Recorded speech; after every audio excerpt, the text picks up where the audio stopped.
Bonjour, c'est Magali. Bienvenue dans cette nouvelle vidéo.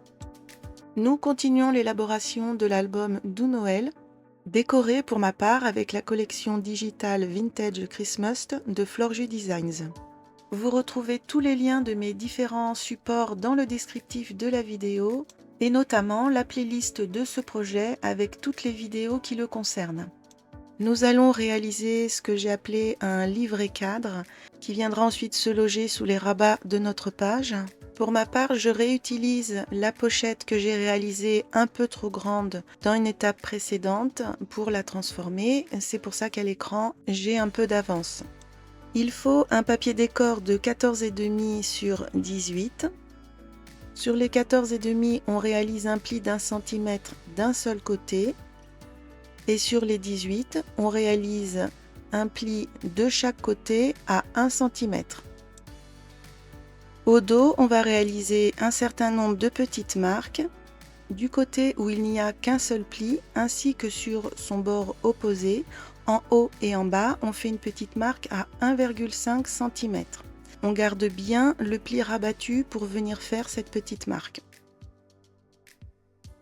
Et on trace des traits verticaux en faisant se rejoindre ces marques. Dans l'autre sens, cette fois-ci, on ouvre bien les deux plis latéraux et on vient faire une petite marque de chaque côté en haut et en bas à 1 cm. On tire de nouveau des lignes verticales pour faire rejoindre ces points. On a ainsi dessiné un cadre qu'on va venir découper pour les vider. On découpe ensuite un morceau de rhodoïde de 13 par 15,5 de façon à recouvrir le trou que l'on a réalisé. On installe du double face tout autour du cadre, bien sur le bord intérieur. On pose le rhodoïde de façon à ce qu'il recouvre bien le double face. D'une main, on maintient l'ensemble, de l'autre, on soulève une partie. On vient décoller une première protection de double face, on rabat le rhodoïde, il est ainsi bien figé et tranquillement on vient décoller le reste du double face. Pour créer le livret, il faut dans du papier 160 g, un morceau de 28 par 16,5, plié en deux sur les 28 cm. Pensez à ancrer les bords si c'est votre choix. Même chose pour la pochette, je ne l'ai pas précisé. Et on vient la coller sur le livret, l'ouverture bien vers la droite, du même côté que l'ouverture du livret. Je procède toujours de la même façon en collant au départ une seule patte de collage pour avoir le temps et plus de facilité pour mettre en place la pochette. Et on finit de coller les deux autres pattes de collage restantes dans la foulée. Le tag à glisser à l'intérieur du cadre fait 13,5 sur 15,8.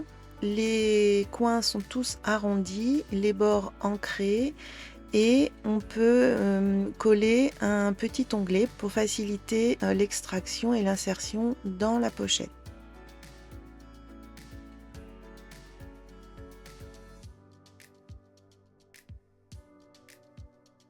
La fermeture est un montage réalisé avec une étiquette de la collection de Aude, un très grand morceau de ficelle, moi j'ai bien 1,20 m, il est plié en deux.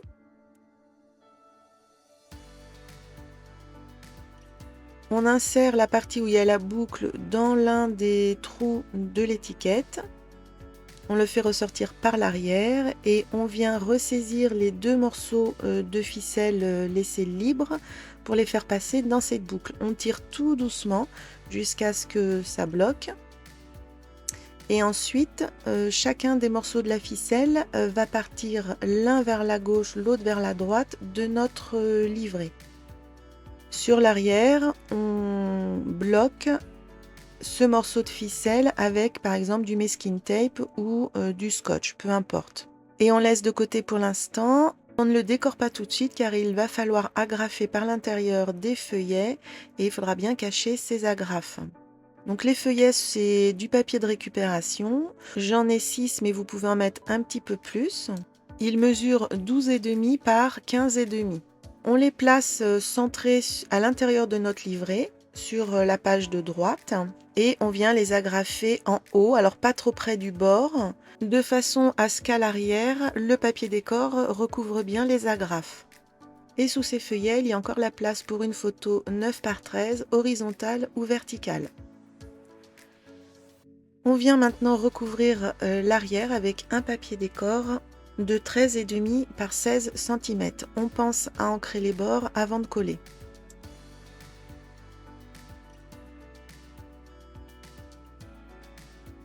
Sur l'avant, on enroule le livret avec la ficelle la plus longue sur les deux morceaux. On vient refaire un nœud ou alors repasser la ficelle pour ma part dans le tag qui me permet de le faire. On peut insérer une petite déco. Là, j'ai un grelot. Alors, il se trouve que je vais le changer par la suite parce qu'il est trop épais pour être dans mon petit dossier à rabat. Et on vient faire une ou deux boucles. La longueur permet de faire un double nœud. Il nous reste à cacher les agrafes à l'intérieur du livret sur les feuillets. J'étais partie pour ma part sur un morceau de Meskin Tape, le même que celui que j'ai déjà utilisé dans l'album. Et finalement, je vais utiliser les étiquettes de la collection de Aude qui s'y prêtent vraiment bien.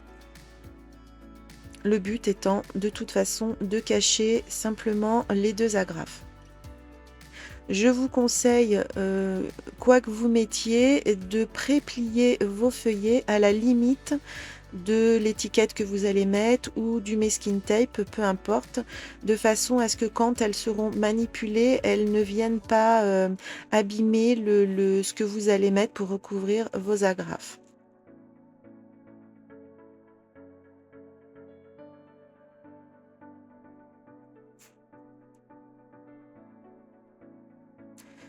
Je rajoute un petit encadré sur la partie gauche du livret, toujours avec un stylo Posca, et je fais mes petits traits en pointillés.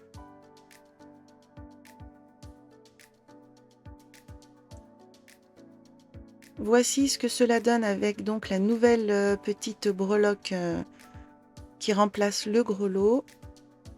Et ça se place très bien, ça ferme bien une fois dans ma pochette. Toujours sur notre page, j'en profite pour rajouter également une étiquette de la collection de Aude sur ce papier décor. Je l'ai ancrée et mattée sur un petit bout de papier canson pour la faire bien ressortir, ainsi qu'un petit élément en bois, un petit sapin qui est suffisamment fin pour du coup ne pas trop gêner, trop apporter d'épaisseur et de volume. Ici, entre les deux photos, comme on l'avait déjà fait dans la pochette à rabat, on peut rajouter un petit die cut. Et de la même façon, on va encoller uniquement la partie qui va se trouver dans l'espace entre les deux emplacements photos. Alors je fais tout à l'œil, hein, mais rien ne vous empêche de faire des petites marques au crayon. Le repère avec le réglé, ça peut être bien aussi. Et là, tout de suite, on contrôle que la colle n'a pas un petit peu trop débordé. C'est un petit peu mon cas, donc je viens l'enlever tout de suite, de façon à ce que les photos puissent bien s'insérer dans leur emplacement et passer sous le petit die cut.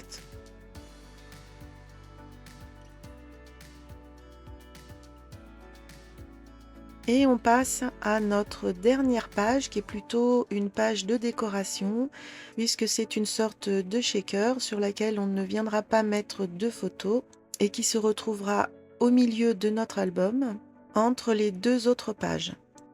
Il nous faut une pochette plastique classique, celle que l'on utilise pour ranger des documents dans les classeurs, et on vient la découper à 21 cm, alors en faisant attention de bien garder le bas de la pochette qui est soudé. Dans une chute de papier qui nous a servi à faire la structure d'au moins 21 cm de haut et de peut-être 4 cm de large, on réalise un premier pli à 1,5 et on coupe à 3 cm. Ne vous fiez pas à ce que je fais, je réalise moi 2 plis pour obtenir un morceau avec 3 volets. Or, nous n'aurons besoin que de 2 volets. Je m'en rendrai compte au moment du montage de ma page sur la tranche. Donc jusqu'à ce point-là, eh bien, vous verrez 3 parties sur mon morceau, mais il n'en faut que 2. Donc on marque bien le pli de notre morceau, puisqu'il n'y en a qu'un normalement. Une partie de ce que je vais appeler la pâte de collage viendra se coller sur la partie où il y a les trous au niveau de notre pochette. Cela viendra se positionner bien raccord à la limite de la bande blanche où il y a tous les trous, de façon à bien la cacher. On laisse de côté et on choisit le papier décor, alors le ou les qui vont venir s'insérer dans la pochette de façon à faire un recto verso. La hauteur devra être de 20,5 et la largeur, eh bien, tout dépend si vous souhaitez déchirer votre papier ou pas. Après, vous mettez la largeur que vous voulez. Dans mon cas, je suis partie d'une largeur de 14,5 cm et je suis ensuite venue déchirer. Ça a forcément enlevé entre 1,5 et 2 cm de large sur mon papier. Pour ma part, il se trouve que les 2 décors qui me plaisaient bien pour mon recto et mon verso se trouvaient sur la même page A4. Donc dans un monde parfait, il aurait suffi que je le plie en 2 et que je le coupe à 20,5 en haut ou en bas et ça aurait été très bien. Sauf que d'un côté, c'est le décor du haut qui m'intéresse et de l'autre, c'est le décor du bas. Donc fatalement, je vais perdre un morceau de décor soit sur le recto, soit sur le verso, si je reste dans cette situation. La solution, c'est de désolidariser les 2 parties de façon à pouvoir retirer le haut du décor d'un côté et retirer le bas du décor de l'autre. Ainsi, je conserve exactement les parties que je souhaite. Et là, donc sur ce morceau, je retire le haut du papier. Et sur l'autre morceau, je retire le bas. Il faut recoller ces 2 parties dos à dos pour pouvoir ensuite les déchirer de façon vraiment raccord.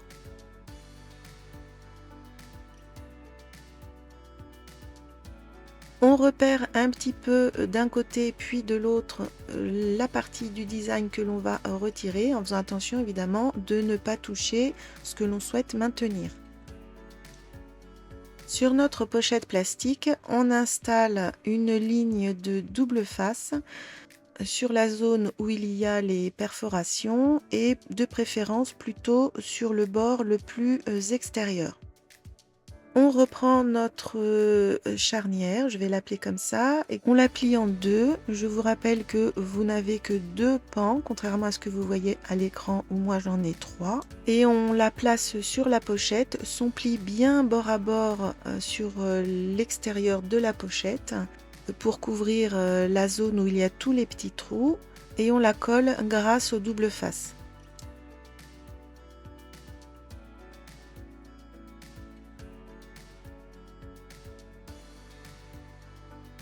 On insère nos papiers décor dans la pochette après les avoir déchirés ou pas et ancrés ou pas.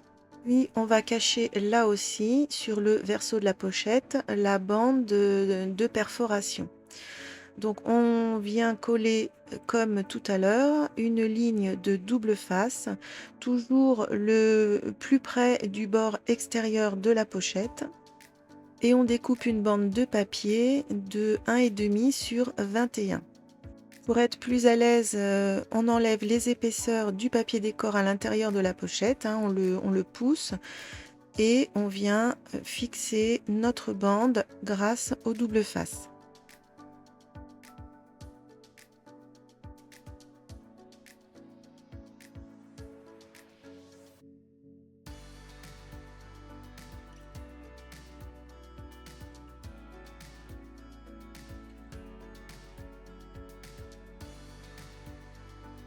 On manipule un petit peu notre charnière parce qu'évidemment le plastique est un petit peu plus rigide.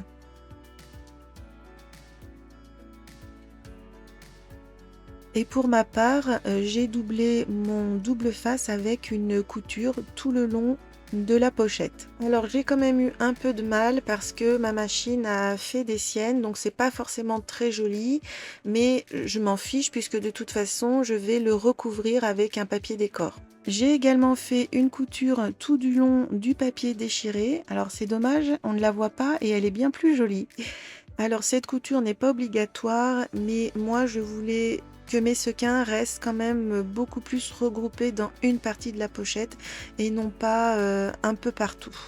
J'en ai quand même mis un petit peu au niveau des papiers et bien sûr le plus gros est rempli de l'autre côté. Donc vous pouvez mettre des perles de rocaille de différentes tailles mais pas trop grosses, des sequins et ce que vous voulez, des petits éléments relativement plats. Il ne faut pas trop d'épaisseur quand même. Et quand tout est bien rempli, on ferme le haut de la pochette de nouveau avec une couture. On peut éventuellement sur le haut venir mettre du double face par l'intérieur. Ça sera sans doute pas très facile, mais c'est faisable. Voici ce que l'on obtient après avoir cousu et refermé la pochette. Donc les sequins, tout ça, ça se balade bien. Moi, je suis plutôt contente du résultat. On rajoute une bande sur le haut pour venir sécuriser quand même la couture. C'est un morceau de 21,4 par 2 cm. Il est plié en deux et il est de nouveau collé avec une ligne donc sur le recto et le verso de double face. On installe le double face sur la pochette, ce sera bien plus facile que sur la bande de papier et on vient en coller tout ça. On réalise également une bande sur le bas, alors c'est pas obligatoire, moi je l'ai fait dans un souci esthétique, je trouve que c'est plus joli, c'est comme vous voulez. Et par la suite, pour atténuer un petit peu ces bandes, je suis venue faire avec mon feutre Posca des lignes en pointillés. Alors cette fois-ci, j'en ai fait deux, parce qu'une seule dans le milieu, ça rendait pas forcément joli. On peut commencer la couverture dans de la cartonnette. Moi, c'est de la récupération des gros calendriers, donc 2-3 mm d'épaisseur. Il faut deux morceaux de 21,5 par 24 et un morceau de 21,5 par 8. On assemble les trois morceaux sur un papier d'au moins 16 cm de large sur la hauteur exacte de la cartonnette. Alors si vous avez un petit doute, vous prévoyez un tout petit peu plus et on peut venir recouper par la suite. On colle la petite cartonnette en premier, on essaye de la centrer plus ou moins sur notre morceau de papier, c'est pas très grave, c'est pas au millimètre près, et bien au bord soit du haut soit du bas du papier. Il faut laisser 3-4 mm d'espacement entre chaque cartonnette, ou tout du moins l'épaisseur de vos cartonnettes. Moi, c'est assez épais, je vais laisser 5 mm. Si vos cartonnettes font 2 mm, vous ne laissez que 2 mm.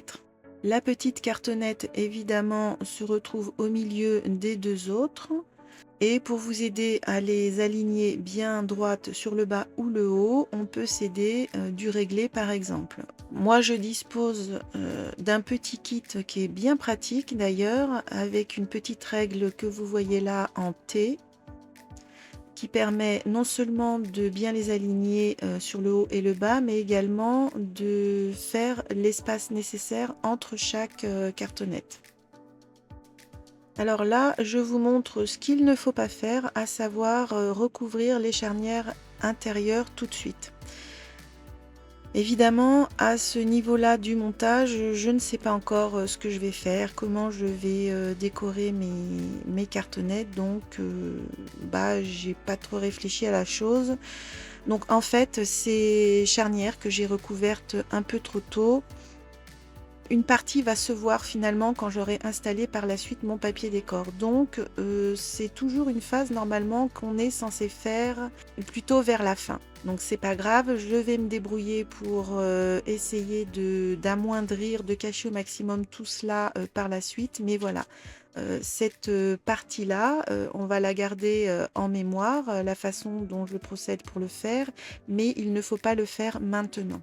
Et l'autre raison pour laquelle je ne supprime pas ce passage dans mon montage vidéo, c'est que si je ne vous le montre pas, si je ne vous en parle pas, vous n'allez pas comprendre, vous, pourquoi à la suite de mes images, mes charnières se retrouvent couvertes comme par magie alors qu'il n'y a eu aucune séquence sur cette action.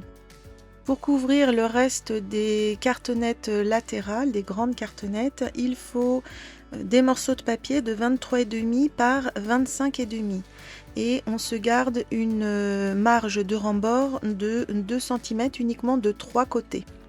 Donc sur le haut, le bas et le côté de l'extérieur de la couverture. Côté tranche, on a moins besoin de recouvrir puisque de toute façon, on viendra remettre un papier décor par-dessus.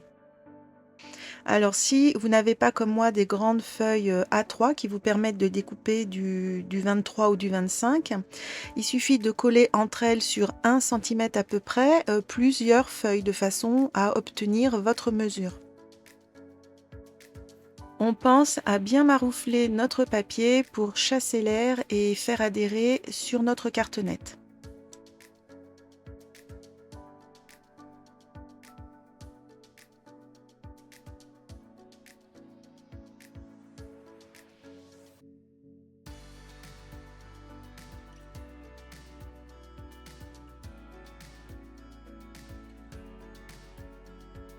On biseaute les angles, soit avec un outil tel que celui que j'utilise, qui permet de couper bien droit et de laisser une petite marge de 2, 3, peut-être même 5 mm dans les coins, soit vous le faites manuellement, mais là aussi faites attention de bien laisser de la matière au-dessus de chaque coin.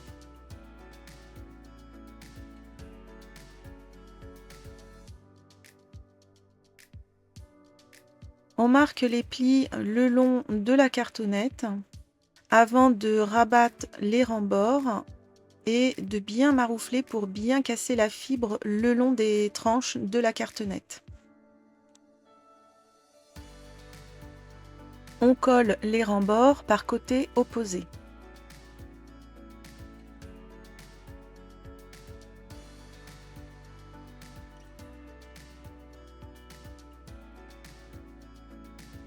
Et on travaille un petit peu plus les angles pour essayer de faire rentrer le coin un petit peu, soit le long de la cartonnette, soit sur l'intérieur.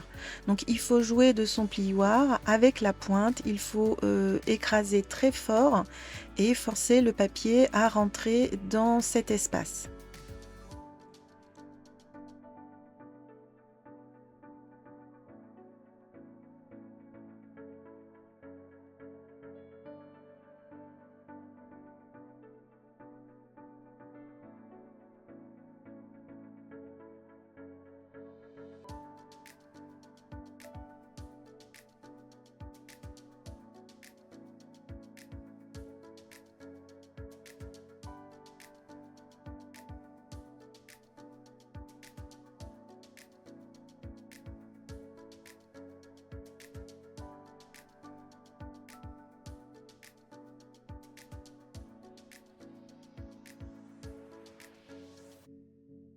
Pour recouvrir le dessus des couvertures, il faut un papier décor de 21 cm de hauteur et pour ce qui est de la largeur, sachant que moi je vais faire un raccord au niveau de la tranche, on a besoin d'un papier de 22 cm.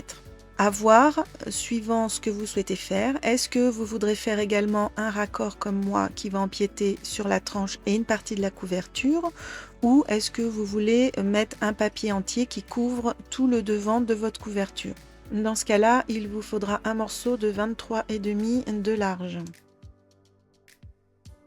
Voici mes choix de papier et pour la tranche du milieu qui va venir également un petit peu sur les papiers des couvertures, c'est un morceau de 25,5 de hauteur pour pouvoir remborder par l'intérieur et la largeur, j'ai gardé les 21 puisque je viens déchirer mon papier de part et d'autre. Je préfère me garder une petite marge.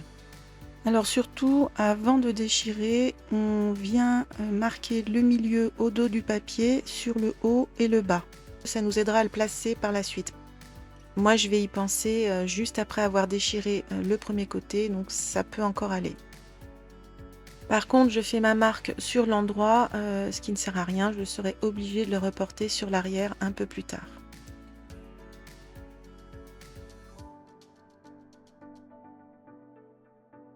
On fait également une petite marque sur le milieu de notre tranche, en haut et en bas, mais contrairement à moi, il faut le faire à l'intérieur de la couverture.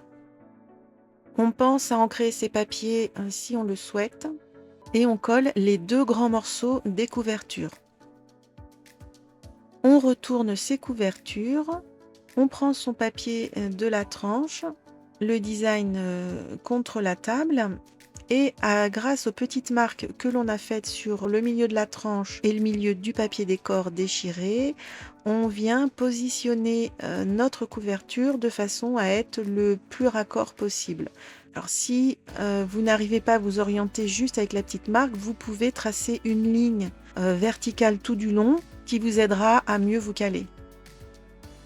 On essaie également de se mettre au milieu de notre papier de façon à ce qu'il y ait assez de rembord en bas et en haut. S'il le faut, avec votre réglé, vous regardez un petit peu qui est bien à peu près la même mesure. Et quand c'est bon, vous tracez l'empreinte de votre couverture sur le papier décor. Ainsi, on aura une zone bien délimitée pour venir mettre la colle. Et on replacera bien plus vite et bien mieux notre couverture.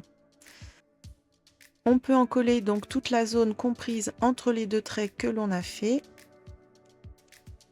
Et on remet en place notre couverture en s'aidant des différentes marques de crayon. On appuie bien de part et d'autre et on maroufle.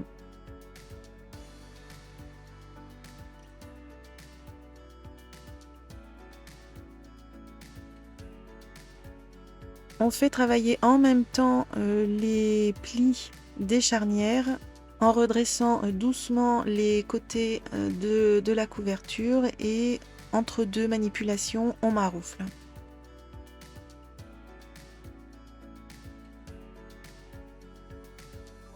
On peut ensuite remborder le reste du papier sur le dessus et le bas des couvertures. On marque bien les plis d'un premier temps pour casser la fibre. On rabat le papier vers l'intérieur de la couverture, on l'écrase bien et on peut l'encoller.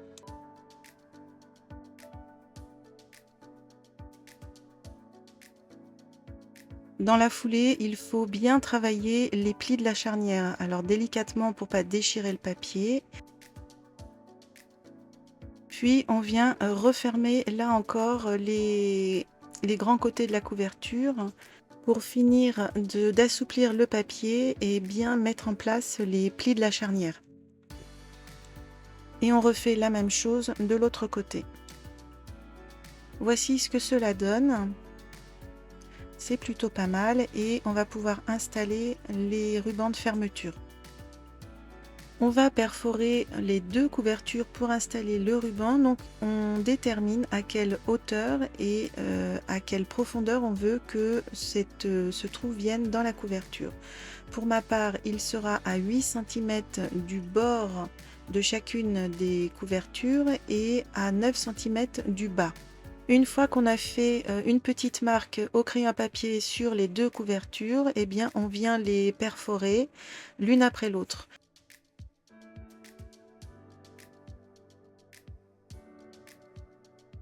Il faut 40 cm de ruban par couverture, donc 2 fois 40 cm, si on veut arriver à faire de beaux et gros jolis nœuds.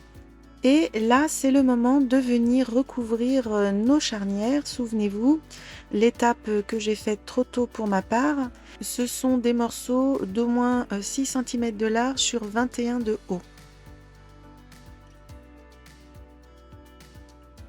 J'ai choisi d'installer mon ruban dentelle de la façon suivante. On insère le ruban par l'extérieur vers l'intérieur, par le trou que l'on a fait. Et on vient coller le morceau, alors à peu près 2 cm, en le faisant revenir vers l'extérieur de la couverture, donc vers la gauche, puisqu'on est sur la couverture de gauche. On revient sur le devant de la couverture, ruban tiré cette fois-ci vers la droite et on insère un œillet dans le trou. On rebascule à l'intérieur pour venir écraser l'œillet.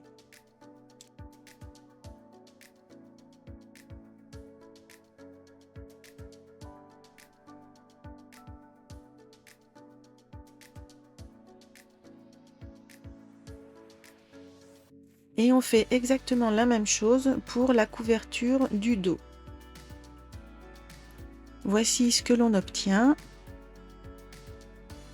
On peut à présent couvrir de papier décor les deux couvertures intérieures avec deux morceaux de 23,5 sur 21 et on pense à bien ancrer les bords.